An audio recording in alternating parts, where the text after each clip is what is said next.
My name is Shelby Bennett. I'm 30 years old.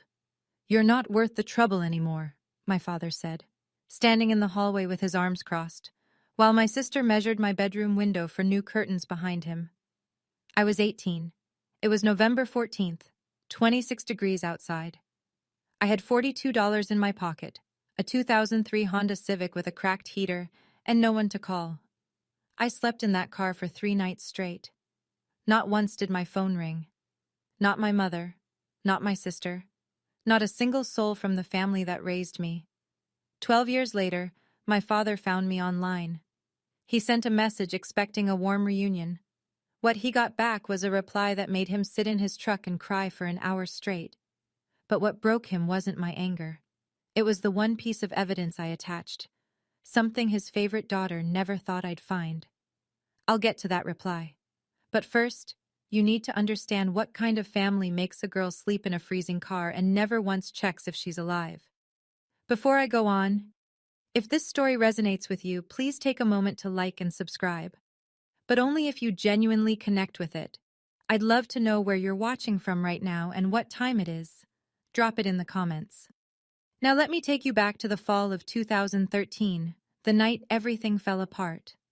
My father, Gerald Bennett, was a United States Marine for 14 years.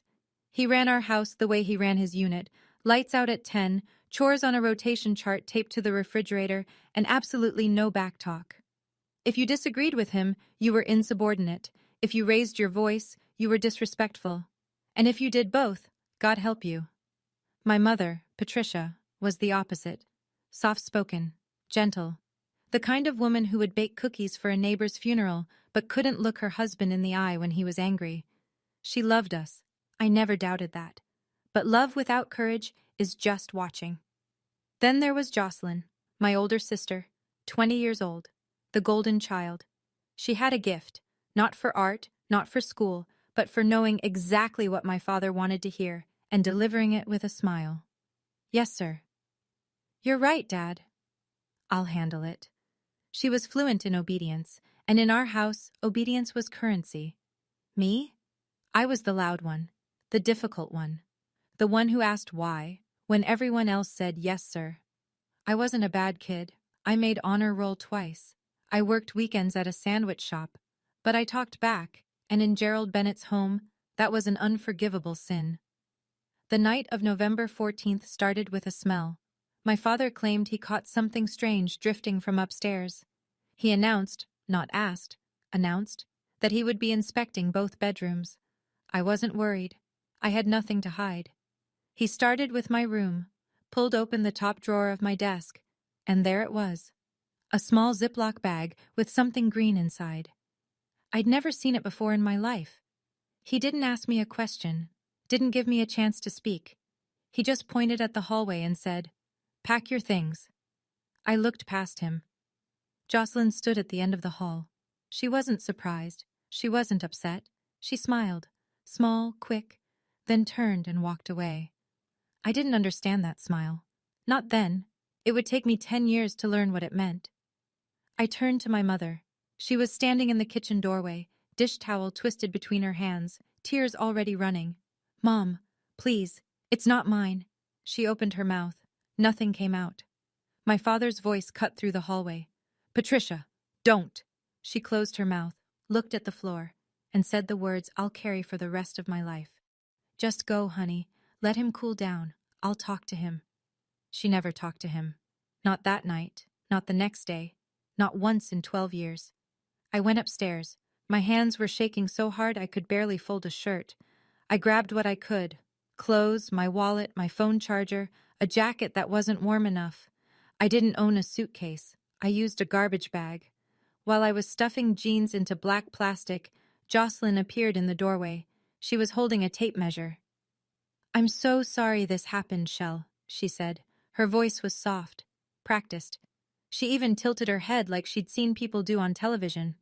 But her eyes were already scanning the room, the window, the closet, the corner where my bed sat.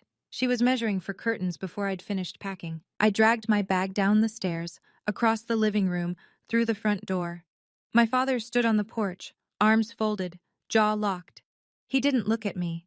He looked past me, At the yard, at the dark, at anything that wasn't his 18-year-old daughter leaving with a trash bag in November. As I stepped off the porch, I heard Jocelyn's voice behind me, soft and sweet, threading through the screen door. I tried to warn you, Dad. She's been like this for months. I sat in the Honda, turned the key. The engine coughed to life. The heater rattled, then blew cold air. Just cold air, 26 degrees, $42. And that was that. The first night, I parked in the Walmart lot on Route 35. I pulled my jacket tight, draped my one spare hoodie across my legs, and sat there with the engine off because I couldn't afford to waste gas on a heater that didn't work. The windshield frosted over within an hour. I could see my breath. I pressed my forehead against the steering wheel and told myself I'd figure it out in the morning. I didn't sleep, not a single minute. The second night, I moved to the lot behind the public library. Quieter, darker. I figured nobody would bother me there. At 3 a.m, a flashlight hit my window. A security guard, older guy, gray mustache, brown uniform. He knocked gently. "You okay, miss?" "Yes, sir." He studied me for a moment, nodded, walked away. That man, a stranger whose name I never learned, was the first person to ask me if I was okay in 48 hours. Not my father, not my mother, not my sister. A man with a flashlight and a $10 an hour badge. The third night was the worst. My fingers went numb around 9 o'clock and didn't come back. I tried calling my father. The number had been blocked. I called my mother. It rang 6 times. No answer. I called Jocelyn. Straight to voicemail. I sat there staring at my phone. 3 contacts. 3 silences. At 11 p.m., I called my best friend, Rachel Hollis. She picked up on the second ring. "Shelby, what's wrong?" I couldn't get the words out. My jaw was shaking too hard. "Stay right there," she said. "Mom's coming." 32 minutes later, headlights swept across the library lot. Diane Hollis stepped out of her minivan and opened my car door. She took one look at me, purple lips, white fingertips, my whole body trembling, and her face changed. She was a registered nurse. She knew exactly what she was seeing, early-stage hypothermia, 3 nights of it. She didn't say, "What happened?" She didn't say, "Let's talk about this." She wrapped a blanket around me, helped me into her passenger seat, and said the only thing that mattered. "You're safe now. That's the only thing that matters tonight." I woke up the next morning in the Hollis's guest bedroom, under a quilt that smelled like lavender fabric softener. For about 4 seconds, I didn't remember. Then it hit. All of it. And I stared at the ceiling while my chest caved in. The smell of oatmeal pulled me downstairs. Diane was at the stove. Rachel sat at the kitchen table, still in pajamas, red-eyed like she'd been up all night. Nobody rushed me. Nobody asked questions. Diane just set a bowl in front of me and sat down across the table. Then she said it. "You deserve a seat at a table where you don't have to fight for a plate." That was the moment. Right there. 11 words from a woman who owed me nothing. And they did what 18 years in my own home never could. They told me I was allowed to exist without earning it. I cried. Hard. The ugly kind. Rachel held my hand and didn't let go. When I could breathe again, Diane laid out the terms. I could stay, rent-free, under 3 conditions. Finish my GED by spring, find part-time work, start applying to community college by summer, no exceptions, no charity, structure, and a future. I agreed to all of it. The next Monday, I started as a cashier at CVS, 4 days a week. Evenings, I studied. It wasn't glamorous. It wasn't inspirational. It was just survival, one 12-hour day at a time. 2 weeks after I left home, I sat at the Hollis's kitchen table and wrote my father a letter. By hand. 2 pages. I told him the drugs weren't mine. I told him I loved him. I told him I just wanted to come home. I mailed it on a Tuesday. It came back 4 days later. The envelope was still sealed. Not a single crease, not a single fingerprint on the flap. Across the front, in my father's handwriting, I'd recognize it anywhere, those sharp capital letters from years of military forms. 2 words, return to sender. He didn't open it. He didn't want to know what his 18-year-old daughter had to say. He made his decision and mailed it back like a piece of junk mail. I put that envelope in a shoebox under my bed. I didn't look at it again for a very long time, but I kept it. 12 years, I kept it. Let me tell you what being disowned at 18 actually costs. Not the emotional part, I'll get to that, but the practical dollars and cents paperwork and deadlines part that nobody talks about. My father held the savings account my mother had been depositing into since I was 12. Birthday money, summer job wages, the $200 Grandma sent every Christmas. It wasn't a fortune, maybe $2,800, but it was mine. He never transferred it. I never saw a cent. He removed me from the family health insurance plan within a week. I found out when I tried to fill a prescription for my inhaler, and the pharmacist said my coverage had been terminated. I stood at that counter in my CVS vest in the store where I worked and paid $47 out of pocket for medication I used to get for a $5 copay. I couldn't apply for federal financial aid for 3 weeks because I didn't have a permanent address. By the time Diane's house qualified, I'd missed the early deadline for 2 grant programs. Meanwhile, Jocelyn was thriving. My father paid her tuition at a private art college, the full amount every semester. She converted my bedroom into a studio. New curtains, new shelving, a drafting table where my bed used to be. Gerald posted about it on Facebook. So proud of my artist. 73 likes. My mother's account among them. I saw that post on Rachel's phone. I looked at it for about 10 seconds. My old room, repainted, reorganized, and captioned with pride by the man who threw me out of it. Then I closed the app, clocked into my shift, and didn't mention it again. What I didn't know, not yet, was that Jocelyn was busy building something else. A story. She told aunts, uncles, cousins, and family friends that I had run off with a boyfriend, that I'd chosen the streets, a version so clean and simple that nobody had to feel guilty, nobody had to ask questions, and nobody did. My father was thorough. I'll give him that.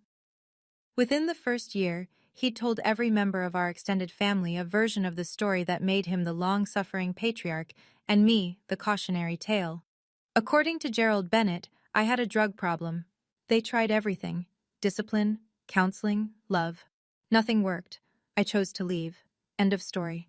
My Aunt Gladys, my father's younger sister, the one who used to sneak me extra dessert at family barbecues, called me once, about 3 months after I'd been kicked out. She asked if I was okay, and I started to explain, and she said, "Sweetheart, your daddy told us. You don't have to pretend." I wasn't pretending, but she'd already decided what was true. My mother didn't correct any of it. She couldn't. Gerald had drawn the line. We don't air our laundry. It's handled. And Patricia Bennett did not cross Gerald Bennett's lines. Ever. Jocelyn, though. Jocelyn was an artist. Not with paint. With narrative. She posted a photo that Christmas. The 3 of them in matching red sweaters, standing in front of the tree, Gerald's arm around her shoulders. The caption read, "Grateful for my little family." 3 people. A family photo with a hole in it, and she framed the hole as a feature. Megan Torres, a mutual friend from high school who'd stayed in contact with both of us, told me something Jocelyn said at a party that winter. Casual, almost cheerful, like she was commenting on the weather. Honestly, it's better without her. The house is so peaceful now. When Megan told me that, I was sitting on the floor of my room at the Hollis's house, studying for my GED. I put the phone down, stared at the wall, and then I opened my textbook and kept going. There was nothing else to do. 6 months after being kicked out, I almost gave up. It was a Wednesday. I'd just finished a double, 8 hours at CVS, then 4 hours bussing tables at a diner on 5th Street. My back ached, my feet were swollen. I sat in the Honda in the Hollis's driveway because I didn't have the energy to walk inside, and a thought slid through my head so quietly it almost felt like my own voice. Maybe he was right. Maybe I am the problem. I don't know how long I sat there, long enough for the windshield to fog. Diane found me at 2 in the morning. Not in the car. I'd eventually dragged myself inside, but in the kitchen, sitting on the floor with my back against the cabinet, crying into a dish towel. She didn't hug me. She didn't tell me it would be okay. She pulled out a chair, sat down across from me, and waited until I could look at her. Then she said, "If you believe what he said about you, he wins, and he doesn't deserve to win." She didn't raise her voice. She said it the way she said everything, like a fact, like a diagnosis. And something inside me shifted. Not all at once, not dramatically, just a small, hard turn, like a key finding its groove. The next week, I submitted my application to Columbus State Community College, nursing program. I wrote the personal essay in one sitting. I didn't mention my family. I wrote one sentence that carried me through the next 4 years. I want to take care of people who have no one. I got the acceptance letter on a Friday. Diane stuck it on her refrigerator with a magnet shaped like a sunflower. Rachel took a picture. Nobody from the Bennett family called that year, or the next, or the next, or the next. In 4 years, not a single word from anyone who shared my last name. And I kept going. Nursing school was 4 years of not enough sleep and too much coffee. I worked 2 jobs the entire time, CVS and the diner. And I studied everywhere. Bus stops, break rooms, the laundromat on Parsons Avenue while my scrubs dried. My GPA was 3.8. I made the dean's list 5 semesters in a row. Not because I was smarter than anyone else, because I had something most students didn't. The specific bone-deep terror of becoming the person my father said I was. Graduation day, May 2017. 4 people sat in the audience. Diane, Rachel, 2 coworkers from the diner who'd covered my shifts so I could study for finals. That was it. 4 people in a sea of hundreds, in a stadium full of parents holding flowers and balloons and signs that said, "We're so proud of you." No one held a sign for me. When they called my name, summa cum laude, I crossed that stage and shook the dean's hand and smiled wide for the camera. But if you looked closely at the photo, and I mean really closely, you'd see it. The smile reached my mouth but stopped just short of my eyes. I posted one picture on my private profile that night. No long caption, no gratitude list, just 2 words, RN, finally. Rachel: "You did it, Shell." Me: "No, we did it." Diane hugged me so hard I heard her back crack. She whispered in my ear, "Your mother would cry if she could see this." I pulled back, looked at her, and said the truest thing I knew. She can't. That's the point. While I was crossing that stage, Jocelyn was living in our parents' house, having dropped out of art school in her 3rd year. My father was still paying her bills. Nobody in the Bennett family mentioned me. I was erased. Not with anger, but with silence, which is worse. But what I didn't know yet was that my mother had seen the photo. Someone, I still don't know who, had sent it to her. And she cried. Not from pride. From the realization that her daughter had graduated and she hadn't been there, and the distance between those 2 facts was entirely her fault. Years later, Megan told me the full story. I'm going to share it because it matters. Not for sympathy, but for context. At some point after I left, my mother created a fake Facebook account. Generic name, stock photo of a sunset, no friends, no posts, no activity. Its only purpose was to follow my private profile, which she could just barely see through the gaps in my privacy settings. A profile picture here, a public comment there. She watched me from behind a screen name that wasn't hers, in a house where even that small act of care had to be hidden from her husband. Patricia wrote me messages, dozens of them apparently, on holidays, on my birthday, late at night when Gerald was asleep. She'd type them out, reread them, and delete them before hitting send. Every time. For years. She never sent a single one. I want to be clear about something. I understand why she was afraid. Gerald Bennett was not a man who tolerated dissent, and by the time I was kicked out, my mother had spent 25 years learning that lesson. Fear is real. I don't minimize it. But here's what I also know. Loving someone from a distance doesn't count if you chose the distance. She had a car. She had a phone. She could have driven to the Hollis's house any Tuesday afternoon while Gerald was at work. She didn't. Fear kept her still, and stillness kept me alone. There's one more thing. Jocelyn found out about the fake account. Megan told me this too. Jocelyn didn't report it to Gerald. That would have been too direct. Instead, she used it as leverage. Quiet, surgical leverage. "I know what you're doing online, Mom. Don't make me tell Dad." That was Jocelyn, always holding the leash she never had to pull because the threat was enough. My mother stayed silent, my sister stayed in control, and the years kept passing. After graduation, I took a position at Riverside Methodist Hospital in Columbus. Emergency department, 12-hour shifts, chaos and adrenaline, and the kind of exhaustion that doesn't wash off in the shower. I loved it. Within 2 years, I was nominated for Nurse of the Year at the department level. I didn't win, but the nomination caught the attention of someone who would change my trajectory.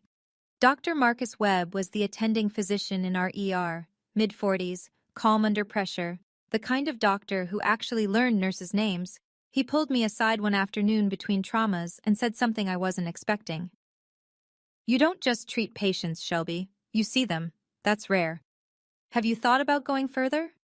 He meant nurse practitioner, a master's degree, independent practice authority, the ability to run my own clinic someday. It was a path I hadn't considered because no one had ever suggested I was capable of it. Dr. Webb wrote my recommendation letter. I applied for a scholarship at Ohio State. I got in. During those years, I didn't date. Not once in 5 years. It wasn't a conscious decision at first. I was too busy, too broke, too focused. But eventually, I had to be honest with myself. I didn't trust anyone to stay. My family had taught me that love was conditional, that it could be revoked in a single evening, and that the people who said, "I'll always be here," were often the first to leave. That kind of lesson doesn't unlearn easily. I finished my NP in 2021, and almost immediately, an idea took root. One that had been growing quietly since the night Diane Hollis pulled me out of a freezing car. A clinic. Free. For the people nobody else was treating. Specifically, homeless veterans, men and women who served this country and came home to nothing. Men like my father, if he'd been less lucky. I chose that population for a very specific reason. I knew what it felt like to be abandoned by the people who were supposed to protect you. And I never wanted anyone to sit alone with that feeling the way I did. I want to pause here for a second. If you're watching this and you've ever been the family member no one believed, I see you. You're not crazy. You're not too much. You're just honest in a room full of people who aren't. Now, Tsio, do you think my father ever questioned whether he made the wrong call that night? Drop your answer in the comments. And if you haven't yet, that subscribe button really does help. Now, back to where we were. It was year 8. I was deep in my NP program, pulling clinical rotations at a family practice on the east side of Columbus. My life had settled into a rhythm, demanding, exhausting, but mine. I had an apartment I paid for, a career I was building, a circle of people who showed up without conditions. I'd stopped thinking about the Bennetts every day. It happened less now. A flicker on my mother's birthday, a dull ache around Thanksgiving, then nothing again for weeks. Then Megan called. Her voice was off, not panicked, careful, like she was choosing each word before she said it. "Shell, I found something. I don't know if I should show you." She'd been transferring data from an old phone, her iPhone 5, the one she'd used in high school, to a new device. The migration pulled up years of text messages she'd forgotten existed. And buried in a thread with Jocelyn, dated November 2013, was a message she'd never paid attention to. She read it to me. "LOL, I moved my stuff to Shelby's desk just in time. Dad's about to lose it," followed by a laughing emoji. Megan's voice cracked. "I'm so sorry, Shell. I didn't even register it back then. I was 19 and stupid, and I didn't put it together. I should have." I didn't respond right away. The room was very still. I could hear the clock on my kitchen wall ticking. "Send it to me," I said. She did. A screenshot. Time-stamped. Jocelyn's name at the top. The text in a gray bubble, casual and grinning, like she was telling a joke. "LOL, I moved my stuff to Shelby's desk just in time." My stuff, her drugs, in my desk, on purpose. 12 years, Megan. I was 18 and freezing in a parking lot because of a text message with a laughing emoji. I saved the screenshot. I didn't show it to anyone. I didn't know what I'd do with it, or if I'd ever do anything at all. I just saved it in a folder on my phone and closed the screen. Some truths arrive too late to fix anything, but they still arrive. Building a clinic from nothing takes exactly as long as you think it does, plus 2 years. I spent 24 months writing grant proposals, sitting in meetings with nonprofit boards, touring vacant retail spaces with leaky ceilings, and learning a vocabulary I never expected.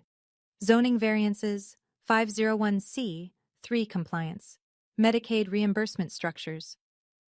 Dr. Webb served as medical advisor. Diane connected me with a veterans advocacy network she'd worked with through the hospital. A regional foundation that supports veteran health services awarded us our anchor grant. We opened in a converted storefront on Livingston Avenue. I named it Second Chance Community Clinic. Free or sliding scale care for homeless and uninsured veterans.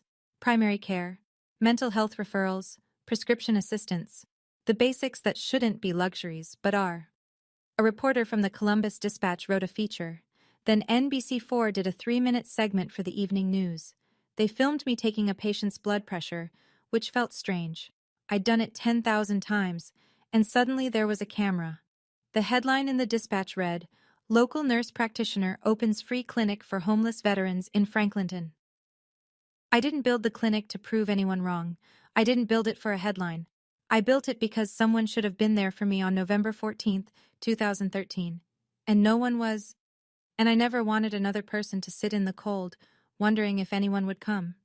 I named it Second Chance, not because I believe in second chances. I named it because I know what it feels like when nobody gives you one at all. The article ran on a Sunday. It circulated locally, picked up a few shares online, and faded into the news cycle within a week. But it didn't fade for everyone. Somewhere in Dayton, Ohio, an hour west of Columbus, that article landed on a screen it was never meant to reach. I didn't know that yet. There's a nightstand in my apartment. Plain oak, second-hand, 1 drawer. Inside that drawer, I keep 3 things. Not mementos, not keepsakes. Evidence. Evidence of a life that happened before this one. The first is a photograph. My family at Cedar Point Amusement Park, the summer I was 12. All 4 of us. My mother's arm around my shoulders, Jocelyn making a peace sign, my father squinting into the sun with something that might have been a smile. It's the last photo where everyone is present and no one is pretending. The second is a bracelet. Thin silver chain with a tiny star charm. My mother gave it to me on my 16th birthday. She fastened it around my wrist and said, "For my little star." I stopped wearing it the night I left, but I didn't throw it away. The third is the envelope, yellowed now. 12 years of sitting in the dark will do that. The seal is still intact, still closed, still untouched, and across the front, in sharp black ink, in handwriting I know as well as my own, "Return to sender." I don't reread the letter. I don't need to. I remember every word. "Dad, I didn't do it. Please believe me. I love you. I just want to come home." I was 18. I spent a stamp and every ounce of dignity I had left on those sentences. He spent 0 seconds on them. I closed the drawer. I went to work. That's what I did.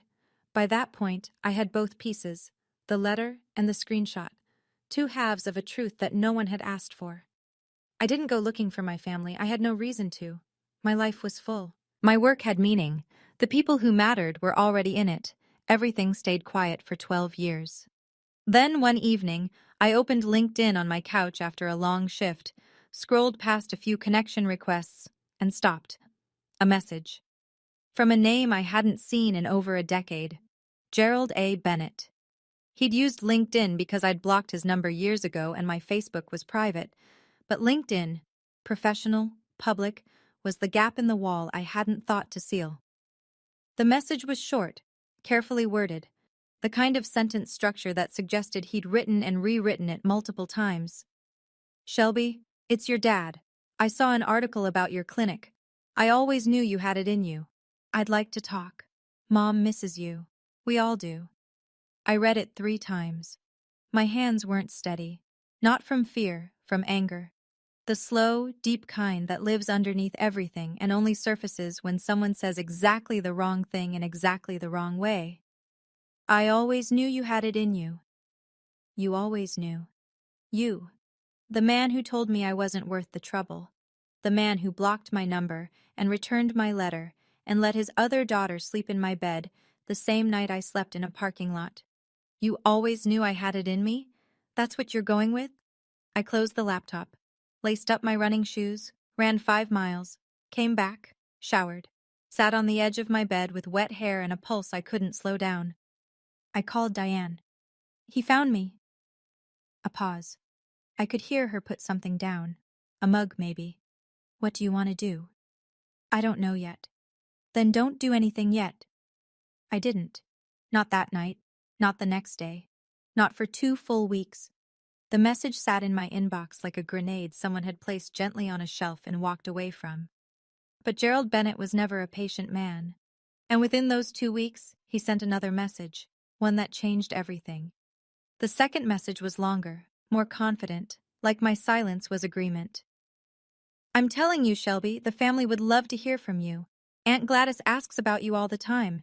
Your mother hasn't stopped talking about that article. Jocelyn's been asking about you too. Maybe we could set up a call. I think it's time. Jocelyn's been asking about you. Jocelyn, who hadn't spoken my name in 12 years, was suddenly asking about me. I almost laughed. Almost. I called Megan. What's going on with my father? Megan sighed. The kind of sigh that means I'm about to tell you something you won't like. Shell, he's been showing that article to everyone. Like, everyone. He shared it on Facebook. He brought it up at Ron and Gladys's barbecue last month. He's telling people you decided to do things on your own, and that the family always supported you from a distance. I set my coffee down. He said what? He's rewriting the whole thing. The drug story is gone. Now it's, you were independent, you wanted to leave, he respected your decision, he's acting like he launched you. He threw me out, Megan. I know. He told them I was on drugs. I know. And now he's saying he supported me? He shared the Dispatch article with the caption, Proud Dad Moment. 61 likes. I sat with that for a long time. My father hadn't just abandoned me. He'd written the story of my life twice, once as a cautionary tale and once as a success story. And both times, he cast himself as the hero. The first version, we did everything we could. The second version, she got her strength from us. Neither version included the truth. Neither version included a frozen parking lot, a returned letter, or a laughing emoji. He didn't want me back. He wanted the narrative back, and he needed my cooperation to finish writing it. I sat on it for 3 more days. I went to work. I saw patients. I restocked supply closets and reviewed intake forms and did everything exactly the same as before. But underneath it all, something was building. Not rage, not revenge, just clarity. The kind that comes when you've been holding a question for 12 years and the answer finally stops being complicated. I called Diane on a Tuesday evening, told her about the second message, told her about the Facebook post, told her about the rewritten narrative. She listened. Then, you don't owe him a thing, but if you write back, write for you, not for him. I thought about what would happen if I stayed silent. Gerald would continue telling the family his version. Aunt Gladys, Uncle Ron, every cousin and in-law. They'd all believe the story of the proud father and the independent daughter. I'd be erased twice. Once when he threw me out, and again when he pretended he didn't. That was the thing I couldn't live with. Not his cruelty. I'd survived that. His revision. The idea that he could take 12 years of my suffering and repackage it into a feel-good Facebook caption. That my truth would never exist outside my own head. I didn't sit down to write a revenge letter.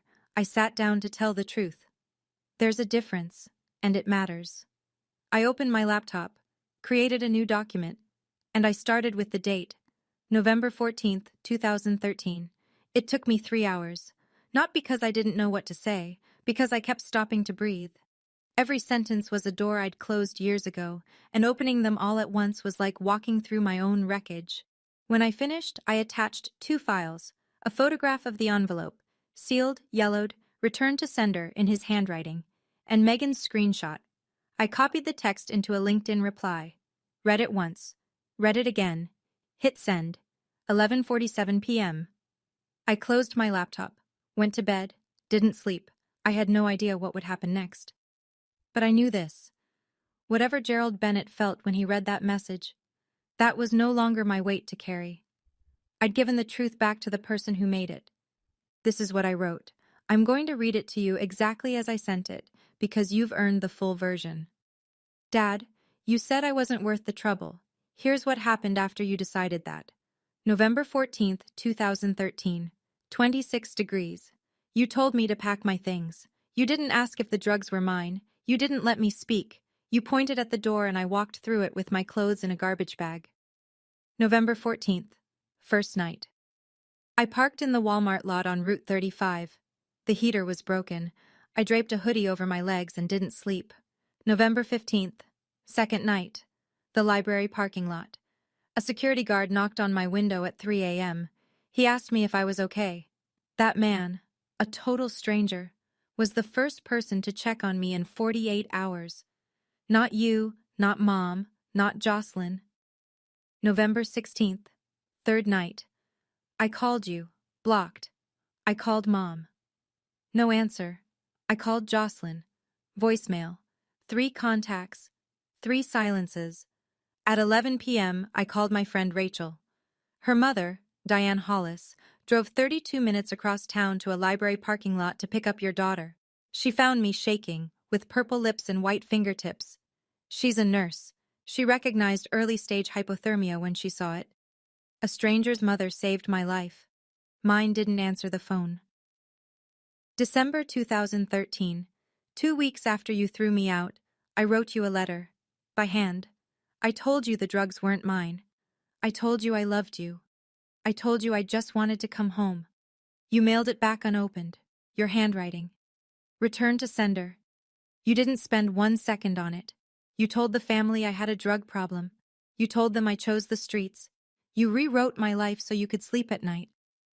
That was the first part, but it wasn't the part that broke him. The message continued. Here's what you missed, Dad. All of it. Every milestone. Every moment you weren't there for. Not because you couldn't be, but because you chose not to be. 2014. I got my GED while working double shifts at a pharmacy counter. No one clapped.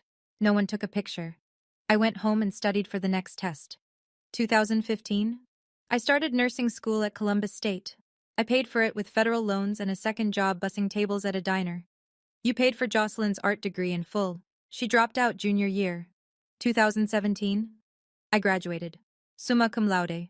4 people were in the audience. A woman who owed me nothing, her daughter, and 2 coworkers from a restaurant. You weren't one of them. Mom wasn't one of them. I crossed that stage alone. 2019. I completed my nurse practitioner program at Ohio State. I treated my first patient independently on a Monday afternoon. When I got home, I picked up my phone to call someone. The person I wanted to call was you. I put the phone down. 2021. I opened a free clinic for homeless veterans. The kind of men you served with, Dad. The kind of men who came home from war and found out that the people who were supposed to be there had already moved on. I named it Second Chance. Not because I believe in second chances, but because I know what it feels like when nobody gives you one. 2025. You found me online.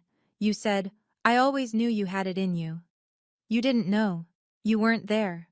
Knowing requires presence, Dad. You were absent for 12 years. You didn't just miss my life. You chose to. I paused there, took a breath. Then I wrote the last section, the one with the attachments. One more thing, Dad. You kicked me out because you found drugs in my desk. I told you they weren't mine. You didn't believe me. You didn't even ask. They were never mine. I've attached a screenshot. It's a text message from Jocelyn to a mutual friend, dated November 2013, the same month you threw me out. It reads, LOL, I moved my stuff to Shelby's desk just in time. Dad's about to lose it. Followed by a laughing emoji. Your golden child put her drugs in my desk drawer and stood in the hallway watching you throw me out. She measured my bedroom window for new curtains before I finished packing a garbage bag. And then she spent 12 years playing the loyal daughter while I slept in a car. I've also attached a photo of the letter, the one I sent you 2 weeks later, sealed, unopened, your handwriting across the front, returned to sender. Your 18-year-old daughter wrote, I love you, I just want to come home. And you mailed it back like junk mail. I kept both, not as weapons, as proof that I tried and you didn't. I'm not writing this to hurt you. I'm writing it because you asked to reconnect, and I think you should know what you're reconnecting to. Not the version you told the family, not the proud dad moment you posted on Facebook, the real version. I don't hate you, Dad, but I can't give you the reunion you're looking for. You're not reaching out because you miss me. You're reaching out because my name was in the newspaper and you need a new story to tell. I won't be your story, I'm my own. Shelby. That was the reply. Every word. I sent it at 11:47 on a Tuesday night and closed my laptop. I didn't know when he'd read it. I didn't know how he'd react. I only found out later. Through Megan, through Gladys, through the slow, jagged chain of people who witnessed what came after. Here's what I was told. Gerald read the message in the living room. Patricia was in the kitchen. He was sitting in his recliner, the same one he'd been sitting in for 20 years, scrolling through LinkedIn on his phone. He opened my reply expecting, I imagine, something warm, something grateful, something that confirmed the story he'd been telling. He read it in silence. Patricia said she heard nothing. No reaction, no gasp, no curse, just quiet. And then the sound of the front door opening and closing. She looked out the kitchen window. Gerald walked across the yard, opened the driver's door of his truck, a blue Ford F-150, Marine Corps sticker on the rear bumper, and sat behind the wheel. He didn't start the engine. He didn't turn on the lights. He just sat there. Patricia waited 10 minutes, then 20. She put on her coat and walked outside with a glass of water. She tapped on the window. He didn't open the door. Through the glass, she could hear him. He was crying. Not the quiet kind. Not the composed, stoic kind you'd expect from a man who built his identity on discipline and control. The kind that shakes your shoulders. The kind you can't stop. She stood outside that truck for a long time. Eventually, she went back inside. An hour later, a full hour, Gerald walked back through the front door. His eyes were swollen. He didn't say a word. He placed his phone on the kitchen table, opened to my message, and pushed it toward Patricia. Read it. She did. Then she cried too. Gerald sat down across from her, and for the first time, according to what Megan later heard from Gladys, he asked the question he should have asked 12 years ago. Did you know? About Jocelyn? Patricia shook her head. Gerald picked up his phone and called Jocelyn. She didn't answer. He called again. Voicemail. He called a third time, a fourth. She never picked up. The next morning, he drove to her apartment. That was it. That was the reply. If you're still here, genuinely, thank you. Now here's my question. Do you think my father's tears were for me or for himself?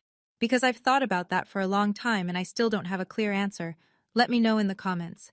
And if this story hits close to home, share it with someone who needs to hear it. Here's what happened next. I wasn't there for what happened at Jocelyn's apartment. Everything I know came through Megan, who heard it from Patricia, who heard it from Gerald. A chain of voices relaying the moment a family cracked along a fault line that had been there for 12 years. Gerald drove to Jocelyn's place the next morning, early, before 8.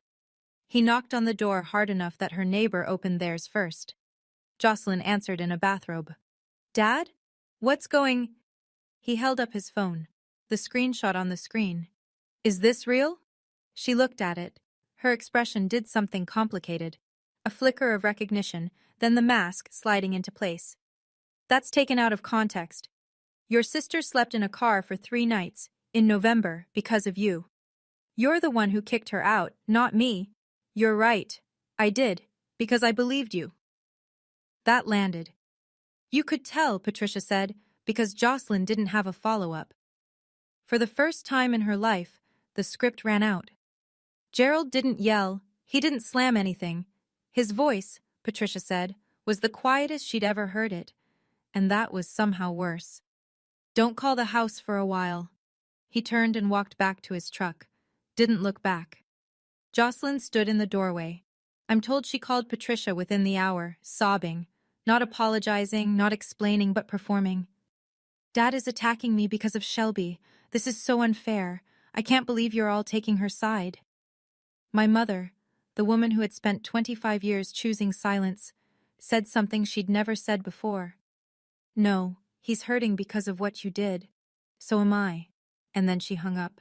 Megan told me Patricia's hands were shaking when she set the phone down, but she set it down, and she didn't pick it back up. The truth moved through the family the way truth always does when it's been delayed. Fast, messy, and without anyone's permission. Gerald called Gladys that same week, his younger sister. The one who'd called me once years ago and taken his word over mine. He told her everything. The screenshot, the letter, the parking lot, the hypothermia. Gladys was quiet for a long time. Then, "You let that girl sleep in a car, Gerald. She was a child." "I know." "And you told me she was on drugs." "I know." Gladys hung up and called me. I almost didn't answer. Her number had been absent from my phone for over a decade, and seeing it felt like a hallucination. But I picked up. "Sweetheart," her voice was thick. "I'm sorry. I should have checked. I should have asked you directly. I took his word and I shouldn't have." I sat on my couch and stared at the wall across the room. A small crack ran along the baseboard I'd been meaning to fix for months. "You believed what was easier to believe, Aunt Gladys." "Yes, and I'm ashamed of that." I didn't tell her it was okay, because it wasn't. But I didn't hang up either. Uncle Ron cut contact with Jocelyn entirely.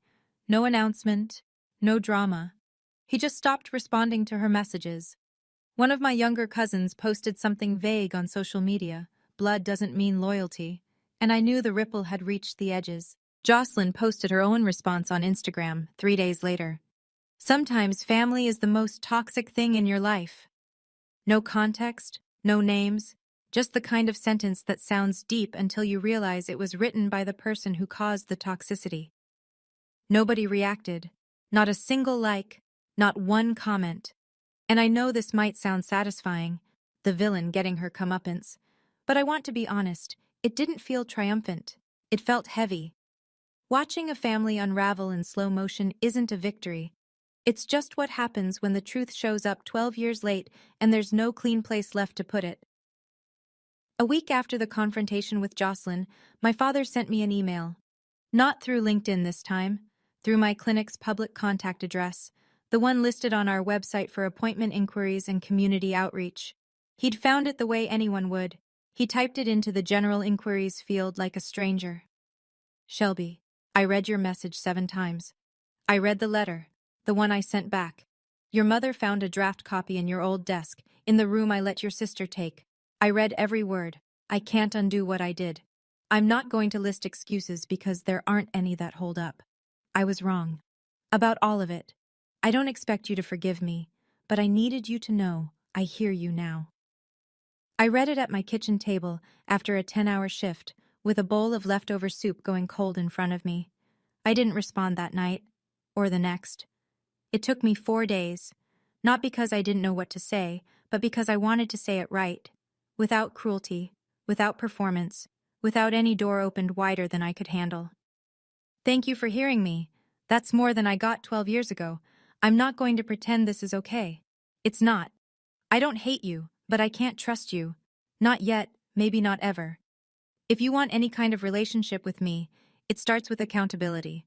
Not one email, not one apology, years of it. And it starts with Jocelyn admitting what she did. To me, directly. Until then, I need space. Please respect that." 2 weeks of silence, then 3 words. "I understand." The same week, my mother sent her own message. Separate from Gerald, her own words, for the first time in 12 years. "I should have been your mother first, and his wife second. I'll spend the rest of my life trying to earn that back." I read it twice, closed my laptop, and went for a long walk in the dark. 2 months after the reply, the clinic was ready for its official grand opening. We'd been operating quietly for a while, seeing patients, building referral networks, stocking the pharmacy shelves. But this was the formal event.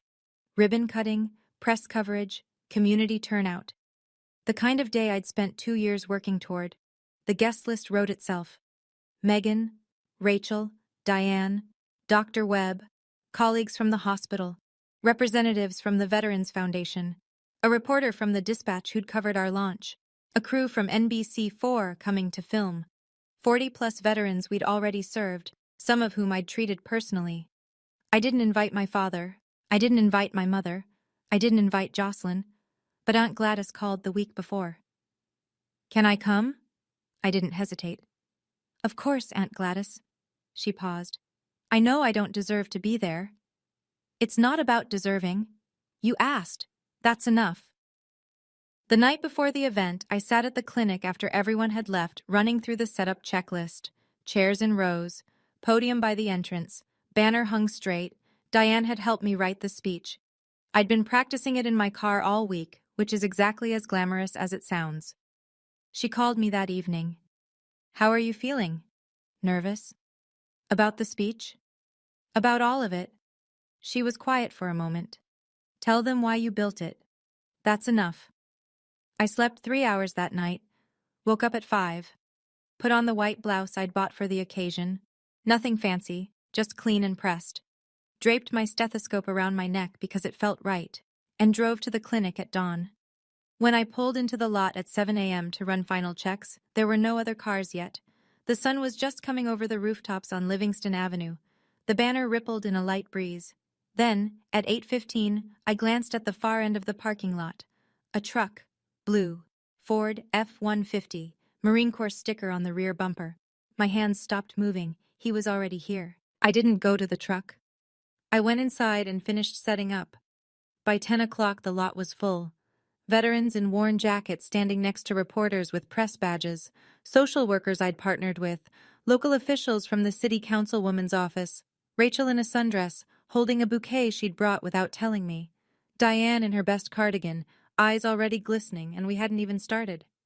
Dr. Webb spoke first, brief, measured. He talked about the gap in veteran health care and how one person's stubbornness, he looked at me when he said it and the crowd laughed, could move mountains. Then Diane cut the ribbon. Her hands trembled on the scissors, and when the red fabric fell, she pressed her fingers to her lips and turned away for a moment. Then it was me. I stepped up to the microphone. 40-something faces. Some of them had slept outside last week. Some of them were here because this clinic was the first place that hadn't asked them to prove they deserved help. 12 years ago, I said, I slept in a car with no one to call. Today, I stand here to make sure no one in this room ever feels that alone again. I took a breath. This clinic isn't about second chances for me. It's about first chances for the people this country forgot. I didn't mention the Bennetts. Not one word, not one hint. This day wasn't about them. The crowd clapped. Diane was full on crying. Gladys stood in the second row, clutching her purse, tears streaming down her face. And through the crowd, past the reporters and the veterans and the folding chairs, I saw him. Gerald. Standing at the edge of the parking lot, baseball cap pulled low, hands in his jacket pockets, not moving closer. Our eyes met, just for a second, across 40 feet of concrete and 12 years of silence. I didn't walk to him. I didn't wave. I didn't look away. I nodded. Once. Small. He nodded back. Then he stood there for another few minutes while the crowd filed inside for the tour, and then he got in his truck, started the engine, and drove away. After the tour, after the photos, after the last handshake and the last thank you, the clinic emptied out. Rachel left with a hug that lasted 30 seconds. Dr. Webb shook my hand and said, "You did good, kid," which coming from him was the equivalent of a standing ovation. Megan texted me a row of heart emojis and a voice note that was just her crying. Gladys held my face in both her hands before she left. "You come to my house for Christmas. You hear me? I'm making the pecan pie and nobody says no to my pecan pie." I laughed, genuinely laughed, for the first time all day. Then it was just me and Diane. We sat on the metal bench outside the front entrance. The banner was still up.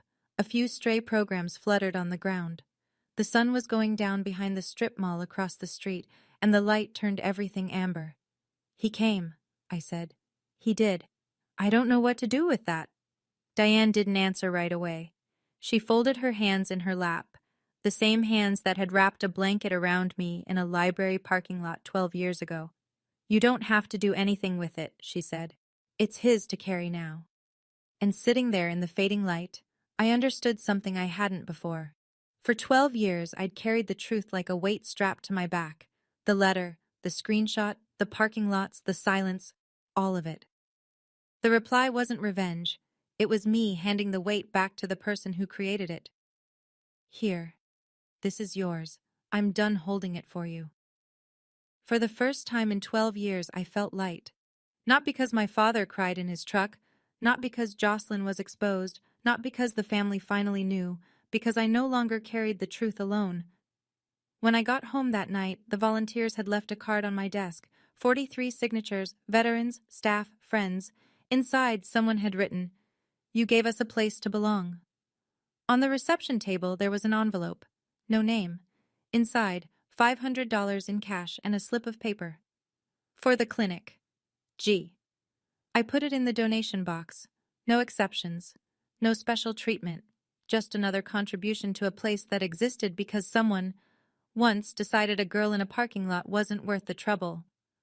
I'm not going to stand here and tell you what to learn from my story. I don't think it's my place to give you a lesson.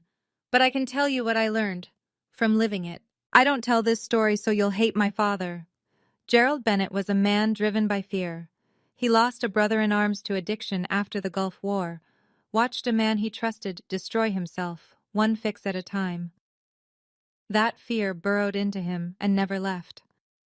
When he smelled something in the house and found a bag in his daughter's desk, every alarm in his body went off at once. He wasn't thinking. He was reacting to a ghost from 30 years ago. He was wrong. He was catastrophically, unforgivably wrong. But I understand the machinery that made him wrong, and that matters to me. I also don't tell this story so you'll feel sorry for me. I have a career, a clinic, a life I'm proud of. I built it with my own hands, on a foundation laid by people who chose me when my own family didn't. That's not tragedy. That's resilience.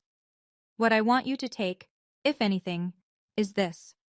You have the right to set a boundary without writing a 5-page justification for it. You have the right to say this is not okay, even when everyone around you has agreed to pretend it is. And you have the right to refuse a reunion that's designed to benefit the people who hurt you, not the person who was hurt. Forgiveness is a door.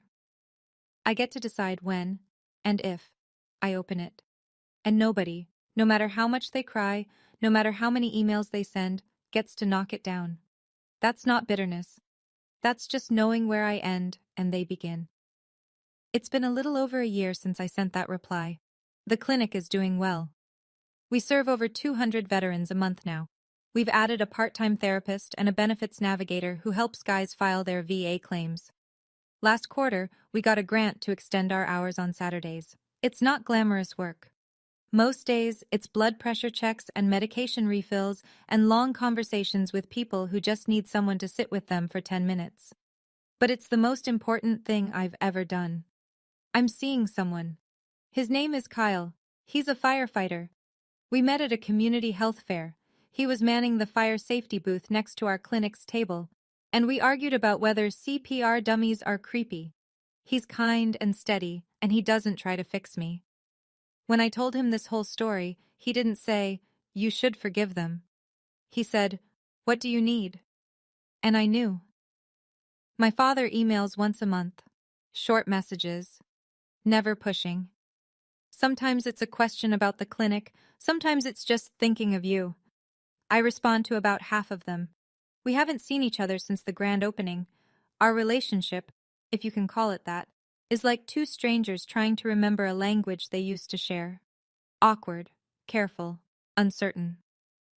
My mother and I meet every couple of months, always at a cafe, never at the Bennett house. She started seeing a therapist, her first time at 62. We talk about small things. We're not ready for the big ones yet. Jocelyn hasn't apologized, hasn't reached out, hasn't acknowledged anything. I don't wait for it. Some people never arrive at the truth, no matter how clearly you lay it out for them. Diane is still my family. She always will be. She hates the phrase second mom, and every time I use it she says, "I'm not your second anything, I'm just someone who answered the phone." But she smiles when she says it, and so do I. One more thing. A few months ago, I found out that my mother, using her old fake Facebook account, the one Jocelyn used to hold over her, had submitted an anonymous nomination for the Ohio Nurse of the Year award. She'd typed up a letter about my work, my clinic, my patients. She submitted it under a name I didn't recognize. I didn't win. But I read the nomination form after a colleague forwarded it, and I recognized her voice in every sentence.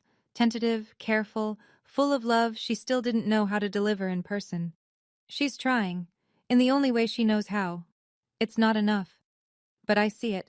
I still have the Honda, the 2003 Civic with the cracked heater. It hasn't run in years. The battery's dead. The tires are flat. There's a permanent fog on the inside of the windshield that I don't think will ever come off. It sits in the back lot behind the clinic, tucked between a dumpster and the fence, and every single person on my staff has asked me at least once why I don't just junk it. I keep it because I need it there. On the hard days, and there are still hard days, even now, I walk around back, and I put my hand on the hood, and I stand there for a minute. The metal is cold or warm depending on the season, and either way, it brings me right back.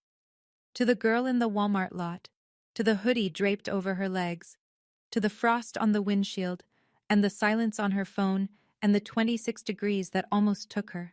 She was 18, she was terrified, and she was completely, totally alone. She deserved to be saved, and because no one came, she saved herself. If you're in that car right now, literally or otherwise, I want you to know something. You don't need anyone to open the door for you. You just need to find the person who will say, "You're safe now." And if you can't find that person yet, then be that person for yourself. Because you can. I know you can. I'm proof. My father told me I wasn't worth the trouble. 12 years later, 200 veterans a month walk through my doors because someone decided they were. My name is Shelby Bennett. I'm 30 years old, and I was always worth the trouble. Thank you for staying until the end. That means more than you know. If this story reminded you of your own, or someone you love, please share this video. It might reach the person who needs it tonight. I'd love to hear from you. What would you have written in that reply? Drop it in the comments. I read every single one. And there's another story in the description that I think you'll connect with. Click it before you go. And remember, you're always worth the trouble.